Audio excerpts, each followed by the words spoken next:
this administration. And if this unit is not dismantled, we'll be giving the name of the building and the full names of that officer and his cousin in this administration. And these people are not answerable to the Inspector General of Police. Your guess is as good as mine as to who is the commander of that unit. Let me emphasize that killing our children will not quell the anger of the Kenyan people. People are very angry with this administration. Abducting young people is not a solution. You must address the cause of the disquiet, of the discontent. Why are people aggrieved with this administration? That must be dealt with. Abducting these children and killing them is not a solution. And I must remind my friend and brother, Dr. William Ruto, that since independence, no government has ever gone for children. This is the first administration in the history of this country to target children for repression and persecution. Even the colonial administration, brutal as it was, it never went for the children. And the question the president must address is simple. Why has everybody turned against you and the administration in only 2 years? That is what you need to interrogate instead of persecuting these children.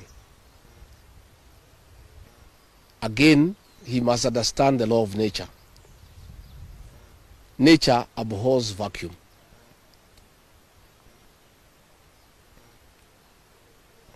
When you swallow the opposition and there is nobody to hold you to account, when you capture parliament and other institutions of oversight, since nature abhors vacuum, other formations will emerge to oversight you and hold you to account. And that is how the church has come up to hold the government to account. And that is how these young Kenyans have come out to hold the government to account.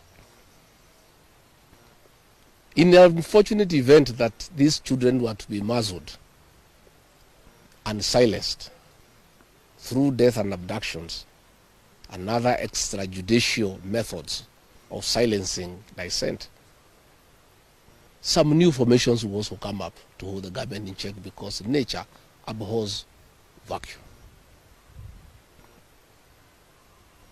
So the amount of repression that is going on in the country is unparalleled, it is unprecedented, and it needs to come to an end. I have just learned we have a prayer meeting in Shamata Ward in Nyandarua tomorrow. We have a farm. The residents of that ward normally meets once in a year for prayers to close the year. We have prayers tomorrow.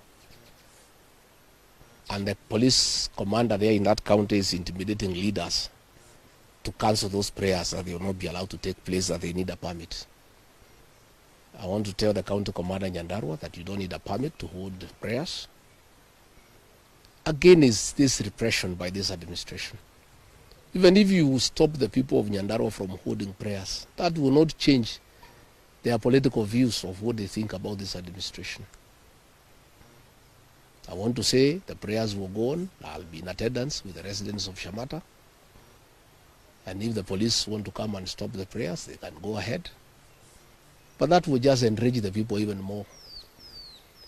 And those tactics of using police to stop prayers were tried by the previous administration. And the president knows how it worked out. You just agitate people more. You make people more rebellious. There is no need for police to interfere with people's rights of expression, of association, and the freedom of worship. So I want again to ask the Inspector General of Police to tell his county commander in Nyandarua not to interfere with the rights of the people of that area to hold prayers and to congregate to pray together, because those rights are guaranteed in the Constitution. And this is not the way to deal with dissent and discontent. Let the government take time to find out why people are unhappy. Why are people so discontented with this administration? But try to stop people from meeting, from congregating will not solve any problem. It will just magnify an already bad situation. And I can tell them it will not work. It's an exercise in futility. So good people, I just wanted to make those remarks about abductions, and I can answer one or two questions if there is.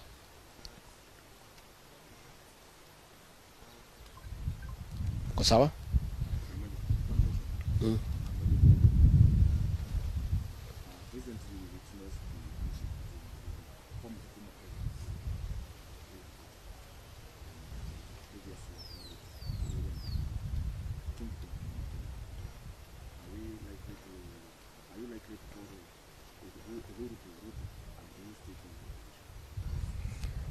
I don't know whether Uhuru is going to Ruto. I don't have such information. But I have said many times the people of this region don't follow leaders. It's leaders who follow the people. I don't follow anybody myself. I only follow the people. I have said I have very extensive consultations with the people of this region so that we decide what is our political destiny.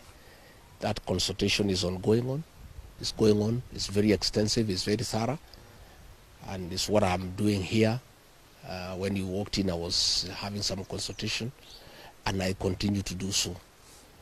I'll never follow anybody. I'll always follow the people.